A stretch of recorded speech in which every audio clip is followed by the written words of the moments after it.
డబ్బు కోసం జమీందారి అమ్మాయితో పెళ్లి చేసుకోవడం, అనుకోకుండా ప్రెసిడెంట్ అవ్వడం, ఆ తర్వాత హీరో ఎదుర్కొనే సరదా అనుభవాలే 'అనగనగా ఒక రాజు' సినిమా కథ.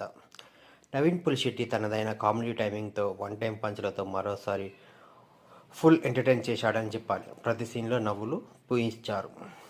మీనాక్షి చౌదరి నటనతో పాటు అందంతో కూడా ఆకట్టుకున్నారు. హీరో హీరోయిన్ కెమిస్ట్రీ బాగా వర్కౌట్ అయింది ఈ సినిమాలో. ప్రొడక్షన్ వాల్యూలు కూడా చాలా బాగున్నాయి. విజువల్గా కూడా క్లీన్గా ఉన్నాయని చెప్పచ్చు. అయితే పాత స్టోరీ లైన్ మరియు యావరేజ్ మ్యూజిక్ కొంచెం మైనస్ అని చెప్పాలి. సెకండ్ హాఫ్లో వచ్చే పొలిటికల్ డ్రామా కొంచెం స్వల్పంగా లాగ్ అనిపిస్తుంది. ఓవరాల్గా ఇది ఒక light hearted comedy travel cinema అని చెప్పవచ్చు. ఫ్యామిలీతో కలిసి హాయిగా చూడడానికి సినిమా ఎంతో బాగా ఉంటుంది. కామెడీ ఇష్టపడే వారికి సినిమా తప్పకుండా నచ్చుతుందనే చెప్పాలి. ఈ సినిమాకి రేటింగ్ 4/5 ఇస్తాను నేనైతే. మీరు ఈ సినిమా చూచారా? మీకేమనిపించిందో కామెంట్ చేయండి ఫ్రెండ్స్.